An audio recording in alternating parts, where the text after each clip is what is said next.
안녕하십니까 시청자 여러분, RBS 농정브리핑 김성민입니다. 지난주에 일어난 농업, 농촌, 농민에 대한 여러가지 소식을 전해드리는 시간입니다.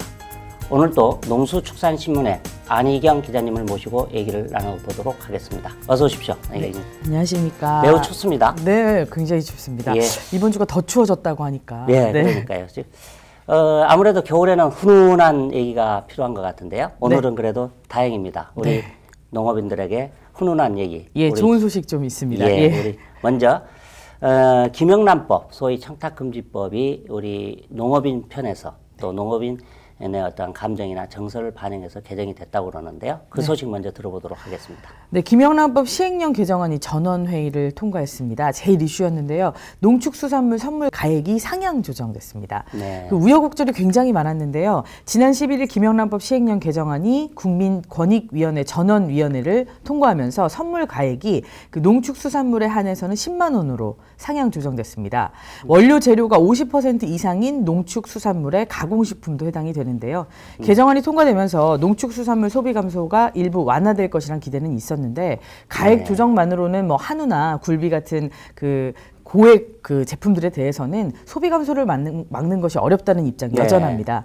그래서 농축수산물을 법 적용 대상에서 아예 제외하라 이런 목소리들 여전한 상황입니다. 네, 개정은 됐는데 아직도 농업인들은 더 기대를 하고 있는 거거든요. 예, 지금 말씀하신 것처럼 이제 국민권익위원회의 회의를 통과한 거고 이게 이제 차관회의 국무회의를 거쳐서 이제 정식으로 공포가 돼야 그렇습니다. 이제 시행이 되는데 지난번 얘기한 것처럼 설 때는 적용이 될 걸로 보는 거죠? 아, 그 설까지는 적용이 돼야 이제 가장 뭐 피부에 와닿을 수 있으니까 기대를 모으고 있습니다. 예, 알겠습니다. 그러면 김영란법이 지난해 시행이 되었는데 실제로 농축수산물의 소비가 이렇게 줄어들었다는 좀 구체적인 이렇게 분석이 돼 있습니까? 네, 그렇습니다. 지난해 9월 28일 김영란법이 시행됐습니다. 사실은 시행 전인 같은 달 14일에 추석이 이미 있었습니다. 때문에 그 김영란법이 시행되기 전에 이 선물들이 이제 보내지고 이제 농축수산물에 대한 그 소비가 이뤄진 건데요. 그렇죠. 그럼에도 불구하고 김영란법이 시행되기 전임에도 불구하고 그 피부로 느낄 만큼 선물 세트 판매가 급격히 줄어들었었습니다. 그렇군요. 아마 작년 추석에 많이들 느끼셨을 겁니다. 아직 김영란법 시행이 안 됐는데 벌써부터 몸을 사리는 그런 분위기가 많았죠. 문제가 될 만한 소지를 줄이겠다 뭐 이런 분위기가 지배적이었던 것 같습니다. 그렇죠. 네, 그리고 선물을 하는 입장에서도 김영란법에 기대서 그래. 뭐 이렇게 넘어가는 부분도 좀 있었던 것 같습니다. 이왕이 부담스러운데 잘 됐다. 뭐 그런 생각도 하셨던 것 같은데요. 올해설은 더욱 두드러졌습니다. 그래서 과일이나 한우고기의 선물 세트 판매액이 지난해 같은 기간보다 동기간보다 30% 이상 줄어들었었습니다. 그렇군요. 그래서 이 조사 결과를 실제로 살펴봤더니요. 한국농촌경제연구원 조사 결과도 과일 판매액이 30%, 또 쇠고기는 24% 이상 줄어든 것으로 나타났습니다. 네, 그렇군요. 그런데 우리가 실생활에서 보면은 지금 경조사에 쓰는 꽃이 상당히 문제가 됐었는데 화훼 쪽도 심각한 거죠? 네, 가장 심각한 것은 화훼 쪽이 아닐까 싶습니다. 제 개인적인 생각으로는 행사나 그 화환이나 승진을 할 때 좀 난을 보내고 이런 문화들이 좀 있지 않습니까? 그렇죠. 아무래도 관례적인 부분이 많았는데 김영란법이 시행되면서 이런 관례를 아예 없앤 것 같습니다. 화훼 산업은 고사 위기라는 말까지 나오고 있는데요. 한국화원연합회 그 조사에 따르면 올해 9월까지 꽃 소매 거래 금액이 전년 동기 대비 26.9% 줄어들었습니다. 26.9%? 아, 네. 산업이 좀 작다고 생각을 한다면 사실 26.9%면 3분의 1이 날아가는 셈입니다. 그렇죠. AT 화훼공판장의 도매 거래 금액도 감소한 상황인데요. 개인 꽃 소비도 많이 줄었습니다. 물론 경기가 나빠졌기 때문도 있는데요. 뭐 선물을 하고 이런 부분들이 좀 줄어드는 거죠. 제가 취재를 하면서 한 화훼 그 업자 한 분을 만났는데 이미 난이나 화하는 뭐 선물 문화가 사라졌다. 뭐 김영란법이 개정돼서 상한액이 올라가도 10만 원이 된다고 해도 이미 안 하던 선물을 다시 하진 않을 것이다. 그래서 굉장히 부정적으로 생각을 하시더라고요. 이미 감정적인 부분에서 꽃을 선물하고 난을 선물하는 문화가 사라진 것이 김영란법의 가장 큰 폐해라고 지적을 하셨습니다.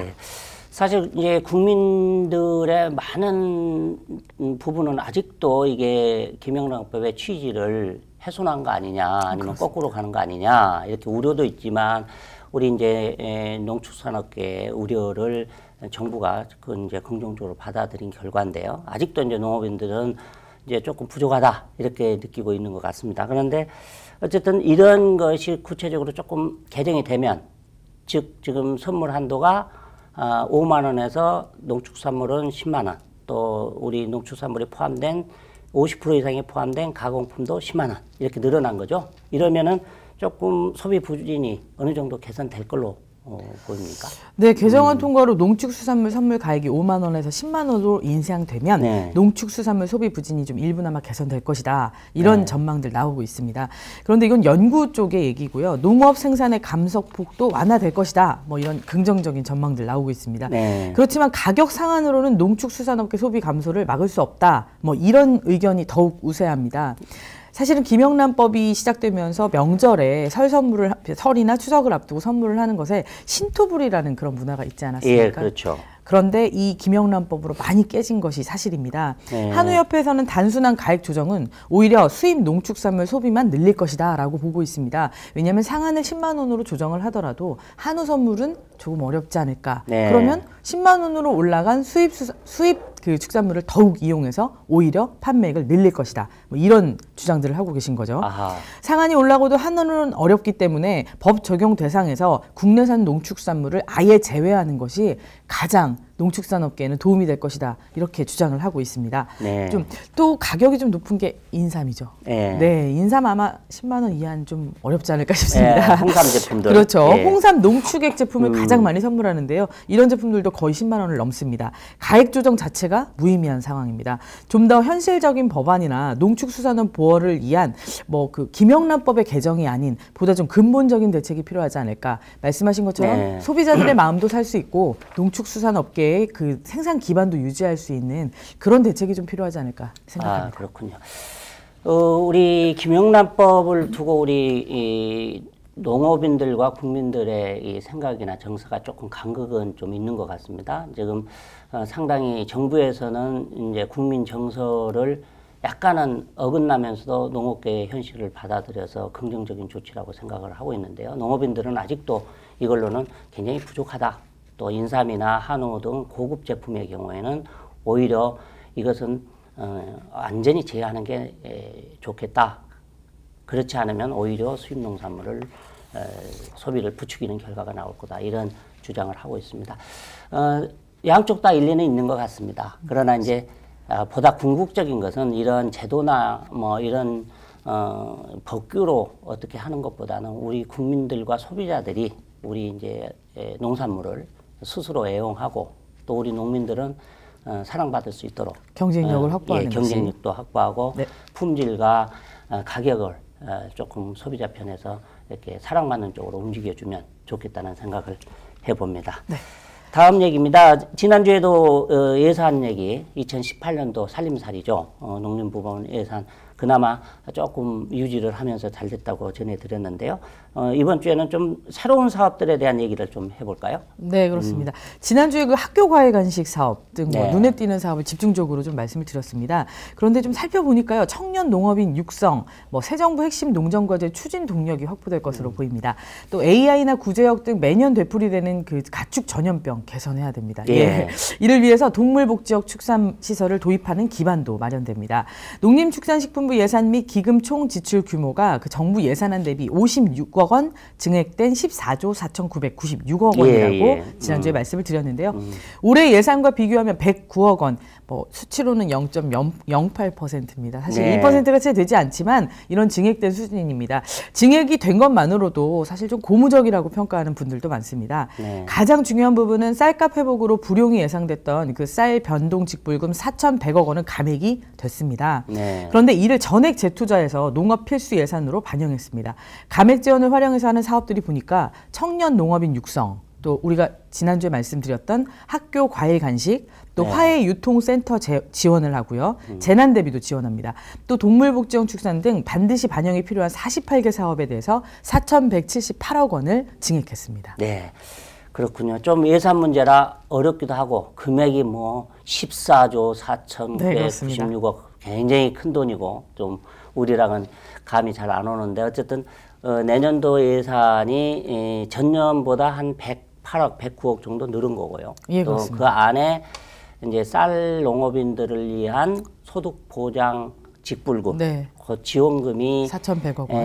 4,100억이 이제 줄어들었죠. 쌀값 때문에 보장이 네. 됐기 때문에. 그러면 이제 4,100억이 지금 전액 우리 농업 재투자된 부분으로 겁니다. 다시 이제 투자를 됐기 사실 때문에 78억 원이 더 늘어난 거죠. 그렇죠. 어떻게 보면 그렇죠. 예. 4,100억. 그래서 예산은 실질적으로는 좀 늘었다. 뭐 이렇게 지금 분석을 하고 계시는 거고 또 어떤 다른 신문에는 그럼에도 불구하고 지금 쌀 직불금 예산이 1조 4천억이 잡혀 있기 때문에 4,100억만 빼냈기 때문에 그 안에는 아직도 8천억이 남아 있다.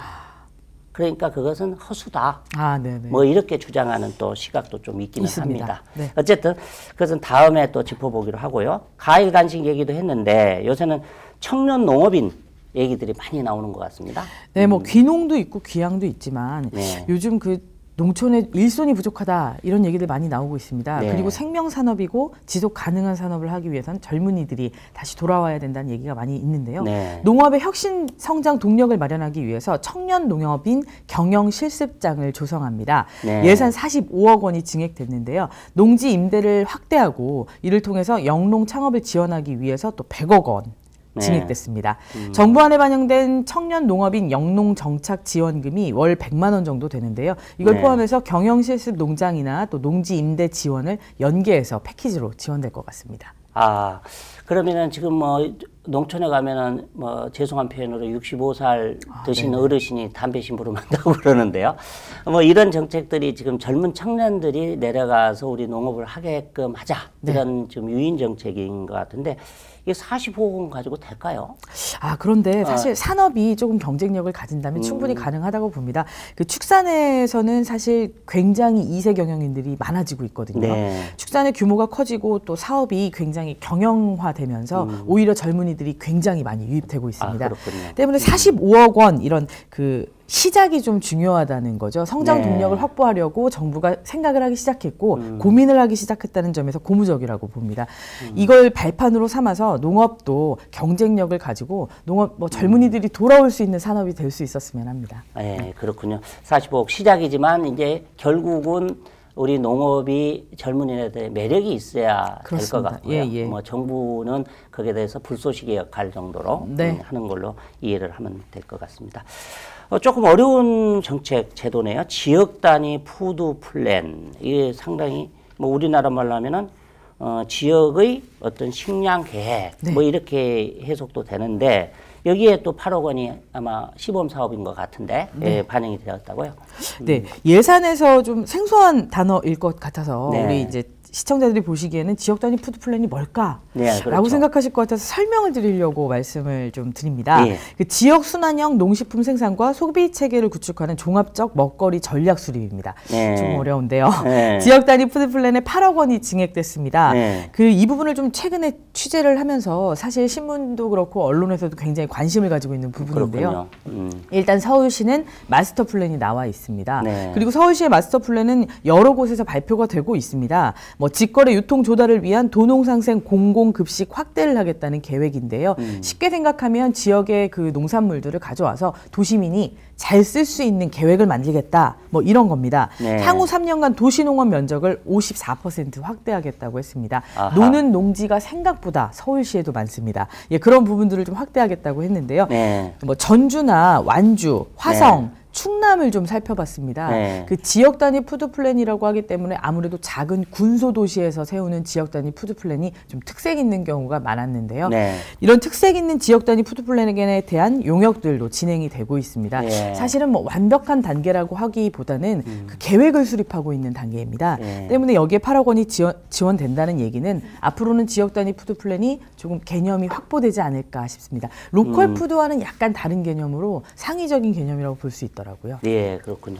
그동안에 이제 로컬 푸드는 그 지역에서 생산된 우리 농산물을 그 지역의 소비자들이 소비함으로써 이동 거리를 짧게 해서 뭐 에너지를 절감하고 네. 뭐 CO2 이 배출가스를 줄이고 뭐 이런 계획이었던 것 같은데 푸드 플랜은 이제 그것보다 좀 더 크게 잡는군요. 그래서 네. 생산에서 유통, 소비, 그렇습니다. 뭐 전체적인 어떤 수급 계획까지도 포함하는 네. 계획 같은데 이게 이제 시범 사업인데 이제 앞으로는 계속 펼쳐나간다는 얘기죠. 네. 그 로컬 푸드는 사실 일본에서 온 개념으로 지산지소 개념을 많이 좀 차용했던 것 같습니다. 말씀하신 것처럼 내 지역에서 생산한 것을 내 지역에서 소비하면 그 유통 비용이 좀 절감되지 않겠느냐라는 네. 그런 개념이었다면 지역 단위 푸드 플랜은 생산과 소비에만 초점을 맞추지 않고 유통을 하는 지역 단위 모든 기업들에게도 범위가 넓어진다는 거죠. 국가 단위로 먹을거리에 대한 계획을 세우는 것이 아니라 지역에 맞게 지역의 경제 형태와 농수축산식품의 생산 형태에 맞춰서 맞춤형으로 먹을거리의 생산과 유통을 합니다. 네. 뭐 배추가 좋으니까 배추를 한다는 게 아니라 우리 뭐 지역에는 배추가 아니라 얼갈이가 나온다. 그럼 얼갈이를 위주로 지역 단위 푸드 플랜을 세우고 뭐 이런 식의 개념이라고 생각하면 조금 쉬울 것 같습니다. 대부분은 급식을 위주로 실행이 되고 있습니다. 네. 뭐 지역 기업을 위주로는 하는데 로컬 푸드와는 좀 다르게 생산과 소비가 아닌 유통과 또 유통을 하는 모든 지역 기업들을 생각해서 전체적인 시스템을 만드는 겁니다. 근데 이 지역 단위 푸드 플랜을 취재하면서 전문가들의 얘기를 좀 들어봤는데요. 지역 단위 푸드 플랜이 산지 지자체나 정부의 지원 사업으로 보통 이루어지고 있다고 합니다. 네. 근데 산지 지자체는 3만 4만 정도의 군소 도시가 많다고 해요. 네. 그럼 여기에서 나오는 그 지원 사업의 금액이 지속 가능하기는 어렵다는 거죠. 그렇군요. 단발로 끝날 가능성이 크기 때문에 산업을 계속 유지하기 위해서는 양질의 지역 기업을 기초로 한 좀 보다 이렇게 좀 마스터 플랜이 좀 더 명확하게 짜여져야 된다는 겁니다. 네. 그 시혜적인 사업이 아니라 지속 가능한 진짜 산업이 될 수 있도록 지역 단위 푸드 플랜을 좀 세워야 하고 또 수익 구조에 대해서도 그저 생산을 유지하고 뭐 소비자에게 싼 값을 주는 것이 아니라 소비자는 제대로 된 제품을 먹고 또 지역사회 기업들에게도 제대로 된 이윤을 돌려줄 수 있는 그런 구조가 돼야 된다는 얘기를 하시더라고요. 그래서 초기 단계니까 많이 관심을 좀 기울여 주시고 또 이런 지역 단위 그 푸드 플랜을 통해서 지역의 일자리가 창출될 수도 있으니까요. 여러 가지로 좀 관심을 기울여 주시면 좋을 것 같습니다. 네, 그렇군요. 사실 지역 단위 푸드 플랜 굉장히 좋은 얘기 같습니다. 그런데 다만 이제 우리나라 같은 좁은 국가에서는 뭐 부산까지도 한나절인데 뭐 지역이 있을까 뭐 이런 좀 의문도 가져봅니다. 그러나 사실 이제 농업 정책이나 지금 이렇게 식품 정책이 굉장히 소비자 중심으로 지금 옮겨가고 있고 우리나라 전체도 지금 이제 정보가 발전함에 따라서 이제 생산 위주보다는 이제 소비자가 뭘 원하느냐 여기에 이제 중심으로 가고 있기 때문에 이런 푸드 플랜은 굉장히 좋은 뜻 같습니다. 그래서 다만 이제 이 주체가 이제 시군이 돼야 될 거 아닙니까? 근데 사실 시군이 농정의 주체로 또 우리 농식품 정책의 주체로 한 경험이 별로 없습니다. 네. 또 재정 자립도가 무슨 뭐 지금 전체가 8%뿐이 안 되기 때문에 포장은 지역 플랜이지만 실제 지도 감독은 또 중앙이 이루어지는 이런 것이 과거에도 많이 반복이 된 예가 있기 때문에 이번에는 그야말로 이 취지를 살려서 좋은 좀 식량 계획, 푸드 플랜이 됐으면 좋겠다는 기대를 좀 해봅니다. 쉽게 생각하면 제가 이제 우유 쪽을 취재하다 보니까 우유에서는 지역 단위 푸드 플랜이라고 볼 수 없지만 지역 단위의 그 우유업체들이 보통 있습니다. 어디 지역 우유, 그쵸? 많이 우리가 생각하는 우유들이 그런데요. 그 지역 단위 우유의 기업들이 지역에 위치를 하면서 지역에서 일자리를 창출하고 지역의 기업으로 성장을 하고 있죠. 대표적인 기업들이 뭐 서울 우유, 부산 우유 이렇게 지역의 이름을 딴 우유들인데요. 지역이 작다 보니까 뭐 서울에서 부산까지 물류비용이 얼마나 되냐 하겠지만 우유를 기준으로 생각해 볼 때 집유차 하나가 도는 지역에서 낮출 수 있는 물류비용이 굉장히 작다는 거죠. 그러니까 우유를 그 기본으로 생각을 한다면 이 지역 단위 푸드 플랜이 좀 성공을 한다면 여러 면에서 좋지 않을까라는 생각 해봅니다. 그러니까요. 그게 어떤 계획으로 하면은 약간 사회주의 국가 같은 느낌이 들고 옛날에 소주가 다 지역이 있었고 그랬는데 지금은 이제 다 없어지고 소비자의 선택이 맡겨지는 건데 어쨌든 이런 것들이 어쨌든 지역의 소비자 중심으로 또 이렇게 어떤 계획에 의한 정부의 어떤 수단에 의한 이런 것보다는 어떤 효율과 시장 중심으로 이렇게 이루어졌으면 좋겠다는 생각을 해봅니다. 다음 소식입니다. 감사원, 우리 국가 정책에 대한 시행 전반에 대해서 이제 감독할 권한이 있는 부서인데요. 우리 농식품부의 가축 전염병 예방 방역 관리 실태 감사 결과를 발표했다고요? 이 소식 좀 전해주십시오. 네, 매년 그 질병이 일어날 때마다 초동방역 미흡했다. 초동방역 초기에. 그렇죠. 예, 예. 정부는 뭐 했냐? 뭐 이런 얘기들 많이 그렇습니다. 나오는데요. 예. 실제로 감사원이 지난해 11월부터 올해 4월까지 국가적 재난 수준이었던 최악의 고병원성 AI, 정부 가축 방역 대책 곳곳에 허점이 있었던 것으로 드러났습니다. 네. 방역 대책 일부는 여전히 부실하다는 지적입니다. 감사원의 그 막대한 피해가 발생하는 가축 질병이 최소화되도록 보완을 주문한 상황인데요. 감사원 지적에 따르면 가장 중요한 부분은 초동 방역이 좀 미흡했다. 네. 초동 대응이 미흡했다는 겁니다. 네. 실제로 그 작년 11월 16일에 새로운 유형의 바이러스가 발생했는데 여러 지역으로 확산이 됐지만 위기 경보를 경계 단계로 유지를 하다가요. 네. 전국 확산이 된 다음에 뒤늦게 심각으로 울려서 초기 대응을 시작했습니다. 그렇군요. 뭐 이런 네. 부분들 미흡했다. 또 거점 소독 시설과 방지 시설, 뭐 대인 소독기 구비하지 않은 곳이 많았는데 이거에 대한 전반적인 그 점검도 이루어지지 않았다는 지적들이 있었습니다. 예. 또 매몰지의 침출수 차단 문제나 소독제의 효력 시험 지침도 문제였습니다. 네. 여러 가지 문제점이 좀 드러났는데요. 이런 지적 사항들이 모두 18건. 입니다. 그 관련 부서는 보완 대책을 마련하고 있는데요. 제대로 된 좀 조직적인 대책이 나와서 사실 이제는 질병이 좀 상시적이지 않을까 싶은데 네. 이런 것들 좀 없어질 수 있는 청정국 될 수 있는 대책이 좀 나왔으면 합니다. 예, 그렇군요. 지금 AI는 이건 작년 11월부터 금년 봄거고요. 네, 지금 이제 그렇습니다. 올해도 또 일어났죠. 지금 네. 고창이랑 영암에서 일어났던데. 그렇습니다. 감사원이 지난번 걸 지적한 거고요. 아. 지금도 계속 뭐 진행 중이죠. 그렇죠. 예. 그런데 이게 매년 반복되는 건데 이번에 이제 감사원도 지적이 있었으니까 그러면은 이 AI가 우리 지금 농민들 축산에는 굉장히 피해가 크잖아요. 사실 예, 뭐 피해가 큽니다. 예, 그래서 이런 것이 어떤 감사원 지적대로 좀 잘 될 수 있을 걸로. 네, 보입니까? 그렇습니다. 그 AI가 이제 뭐 올해도 계속 이루어지고 네. 있는데요. 사실 이게 일반 시민들이나 국민들의 생각과는 달리 천재지변인 수준도 있습니다. 아, 그렇군요. 철새가 다니고 있고 차단 방역을 자기 산업을 지키기 위해서 하고 있음에도 불구하고 뭐 질병이 유입되고 또 심지어 계속적으로 새로운 유형의 바이러스가 나타나고 네. 있습니다. 이걸 막았더니 새로운 유형이 또 들어오고 뭐 이러는 방식인 거죠. 네. 그렇기 때문에 조금 더 이 방역 체계를 명확하게 하는 것이 뭐 더 중요해질 것 같습니다. 그래서 네. 감사원의 지적대로 그 정부가 좀 이런 부분들을 좀 생각해야 되는 건 맞습니다. 그렇기 알겠습니다. 때문에 초동 방역도 그렇고요. 지금 지적한 18건의 위법 부당사항 반드시 시정하기를 부탁드리겠습니다. 잘 알겠습니다. 우리 어쨌든 농식품부도 이번 감사 결과를 진지하게 받아들이고 개선을 좀 해주셨으면 좋겠습니다.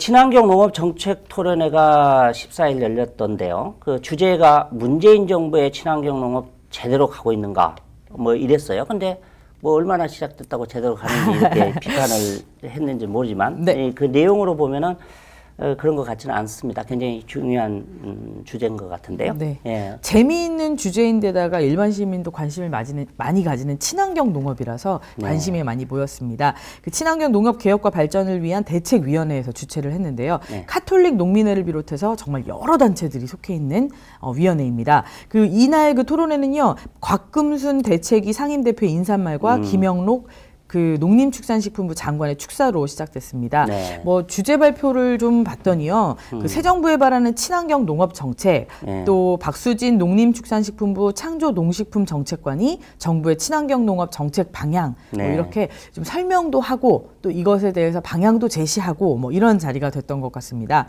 윤석원 중앙대 명예교수의 사회로 생산, 소비, 또 가공, 인증 등 총 4개별 분야별 토론이 진행됐는데요. 관심을 가지고 내용 몇 면을 살펴보셔도 좋을 것 같습니다. 네, 문재인 정부가 출범한 이후에 친환경, 뭐 식품의 안전 더욱 지금 화두로 떠오르고 있습니다. 많이들 관심을 가지고 있으니까요. 이 재밌는 토론회들 좀 찾아보시는 것도 좋을 것 같습니다. 알겠습니다. 오늘 또 뭐 우리 안 기자 우리 농정 소식을 듣다 보니까 금세 시간이 다 됐는데요. 어쨌든 오늘은 그래도 우리 김영란법이 우리 농업인들의 마음대로 약간은 개정이 됐으니까 좀 따뜻했던 것 같습니다. 오늘 감사합니다. 네. 예. 알베스 농정브리핑 이번 주에는 우리 농민들에게 즐거운 소식 전해드려서 즐거웠습니다. 다음 주에도 더욱 새로운 이슈들, 소식들을 가지고 찾아뵙도록 하겠습니다. 시청자 여러분 안녕히 계십시오.